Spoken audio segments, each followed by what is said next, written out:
Big boss Malayalam season 8 അഗ്നി പരീക്ഷയുടെ രണ്ടാമത്തെ എപ്പിസോഡിൽ നമ്മൾ ഇന്നലെ റിവ്യൂ ഇട്ടപ്പോൾ തന്നെ പറഞ്ഞൊരു കാര്യം, വിവാദമാകാൻ സാധ്യതയുള്ള ഒരു ടാസ്കിനെ കുറിച്ചാണ് നമ്മൾ ഈ വീഡിയോയിൽ സംസാരിക്കാൻ പോകുന്നത്.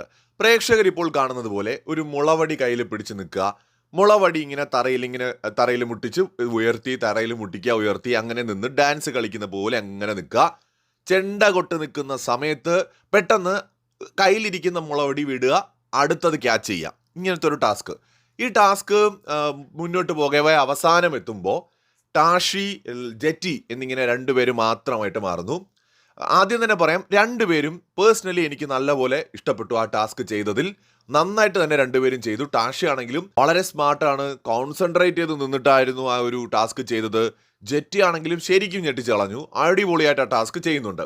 സോ ലാസ്റ്റ് എത്തിയപ്പോൾ എന്ത് പറ്റിയെന്ന് വെച്ചാൽ, ഈ ലാസ്റ്റത്തെ റൗണ്ടിൽ ഇവരുടെ ഫൈനൽ ആ ഒരു മത്സരം നടക്കുന്ന സമയത്ത് ആ ചെണ്ടകൊട്ട് നിർത്തുന്ന സമയത്തേക്കും പെട്ടെന്ന് തന്നെ ജെറ്റി ഒരു സ്ട്രാറ്റജി യൂസ് ചെയ്തിട്ട് വടി ടാഷിയുടെ നേരെ പോയി വീഴാതെ ജെറ്റിയുടെ പുറകിലേക്ക് പോകുന്ന രീതിയിൽ അതിനെ ഡ്രോപ്പ് ചെയ്തിട്ട് ടാഷിയുടെ കയ്യിലിരുന്ന വടി മാക്സിമം സ്ട്രെച്ച് ചെയ്ത് ക്യാച്ച് ചെയ്യുന്നുണ്ട്. സോ അത് വിഷ്വൽസ് കാണുമ്പോൾ നമുക്ക് വളരെ ക്ലിയർ ആണ്. ശരിക്കും ബ്രില്യൻ്റ് മൂവ് ആയിരുന്നു. കാരണം ഈ ജെറ്റിയും ടാഷിയും തമ്മിൽ നമ്മൾ നോക്കുമ്പോൾ ഫിസിക്കലി ആണെങ്കിലും കുറച്ചും കൂടി മെയ്വഴക്കത്തോട് കൂടിയിട്ട് ക്യാച്ച് ചെയ്യാനും ടാസ്ക് കളിക്കാനും കഴിയുന്ന ഒരാൾ എനിക്ക് തോന്നിയത് ടാഷിയാണ്. മേ ബി പുള്ളി മാർഷൽ ആർട്സ് ഒക്കെ പ്രാക്ടീസ് ചെയ്തിട്ടുള്ള ഒരാളാണെന്ന് പറയുന്നത് കേട്ടു. സോ അപ്പോൾ ആളുടെ മുൻപുള്ള ക്യാച്ചസ് നമ്മൾ നോക്കിയാൽ തന്നെ അറിയാം, തറയിൽ കിടന്ന് ഉരുണ്ടും അല്ലെങ്കിൽ ചാടി വീണും ഭയങ്കര സ്റ്റൈലായിട്ടൊക്കെ ക്യാച്ച് ചെയ്യുന്നുണ്ട്. അപ്പോൾ ആളെ സംബന്ധിച്ചിടത്തോളം നല്ല മെയ്വഴക്കമുണ്ട്, ഭയങ്കരമായിട്ട് സ്മാർട്ടായിട്ട് കോൺസെൻട്രേറ്റ് ചെയ്ത് നിന്നിട്ട് കളിച്ചൊരാളാണ്. സോ ടാഷിയുടെ അടുത്തേക്ക് ഈ ഒരു വടി ജസ്റ്റ് പുള്ളിയുടെ കയ്യിൽ ഒരല്പമെങ്കിലും പുള്ളിക്ക് എത്തുന്ന രീതിയിൽ വടി ഇട്ട് കഴിഞ്ഞാൽ, ഡ്രോപ്പ് ചെയ്ത് കഴിഞ്ഞാൽ, മൂപ്പര് ഉറപ്പായിട്ട് വേണമെന്നുണ്ടെങ്കിൽ തലകുത്തി മറിഞ്ഞിട്ടായാലും അത് ക്യാച്ച് ചെയ്യാൻ മാക്സിമം ശ്രമിക്കും, ഉറപ്പാണ്. കാരണം ടാസ്ക് മുഴുവനായിട്ട് കാണുമ്പോൾ നമുക്കതാണ് മനസ്സിലാവുന്നത്. അവിടെ ശരിക്കും ജെറ്റി ഒരു ഇൻ്റലിജൻ്റ് ആയിട്ടാണ് അവിടെ കളിച്ചത്. ടാഷിക്ക് ഒരിക്കലും കിട്ടാത്ത വിധം ആ ഒരു വടി ഡ്രോപ്പ് ചെയ്യുക, എന്നിട്ട് ടാഷിയുടെ വടി വളരെ ശ്രദ്ധയോടെ ക്യാച്ച് ചെയ്യാം. അതിലവർ വിജയിച്ചു. അങ്ങനെ ആ ടാസ്ക് ജയിച്ചത് ജെറ്റിയാണ്. പക്ഷെ ജഡ്ജസ് അവിടെ പറഞ്ഞൊരു സാങ്കേതിക കാരണം, ടാസ്കിനകത്ത് പറഞ്ഞിരുന്നു വടി ഇങ്ങനെ കുത്തി തന്നെ നിൽക്കണമെന്ന് പറഞ്ഞു. പക്ഷെ ഒരു കുഴപ്പം എന്താണെന്ന് വെച്ച് കഴിഞ്ഞാൽ, ഇവിടെ ഈ ജഡ്ജസ് പറയുന്നത് ഈ നമ്മുടെ ജെറ്റി അങ്ങനെ ചെയ്തില്ല. ജെറ്റി ആക്ച്വലി അങ്ങനെ കുത്തി നിൽക്കാതെ കുറച്ച് നേരം കയ്യിൽ പിടിച്ചു നിന്നു ഇടയ്ക്ക് എന്നൊക്കെയാണ് അവർ ചൂണ്ടിക്കാണിച്ചത്.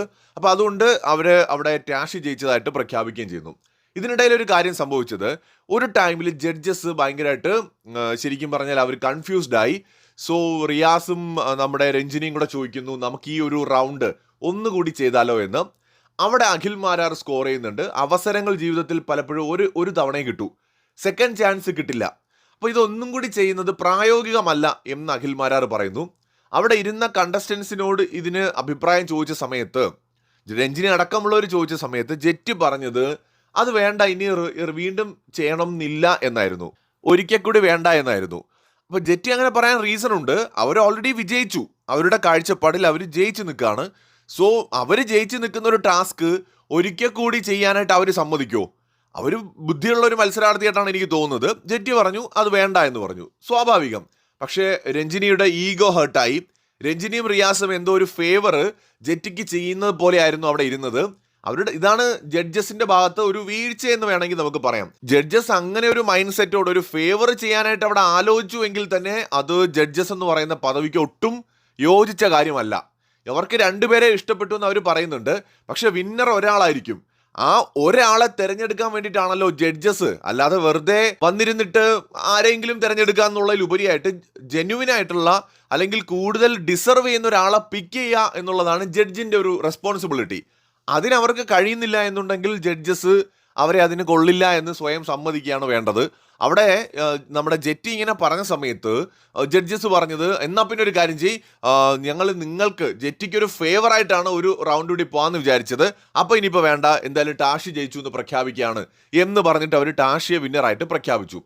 ഇതിനകത്ത് ഈ ടാസ്കിനകത്ത് പറയുന്നുണ്ട്, മുളവടി ഇങ്ങനെ തറയിൽ കുത്തി ഇങ്ങനെ അങ്ങനെയാ നിൽക്കേണ്ടതെന്ന് ഇങ്ങനെ ജസ്റ്റ് ഇങ്ങനെ പറയുന്നുണ്ട്.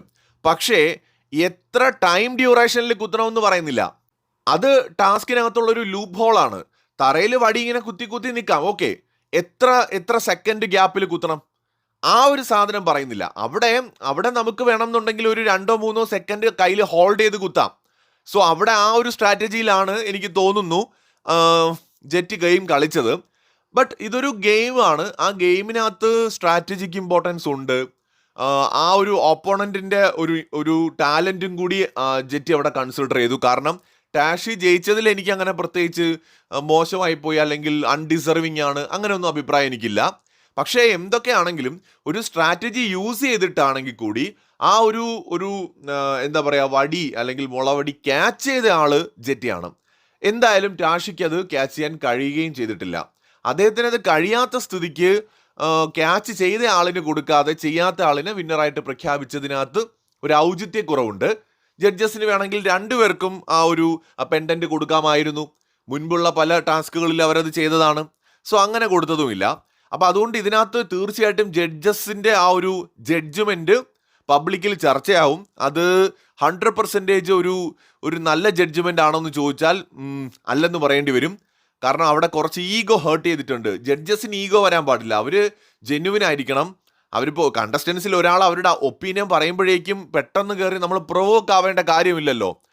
ജെറ്റി അവരുടെ ഒപ്പീനിയൻ പറഞ്ഞു, അത് വീണ്ടും ഒരു ടാസ്ക് വയ്ക്കേണ്ട ആവശ്യമില്ല എന്ന്.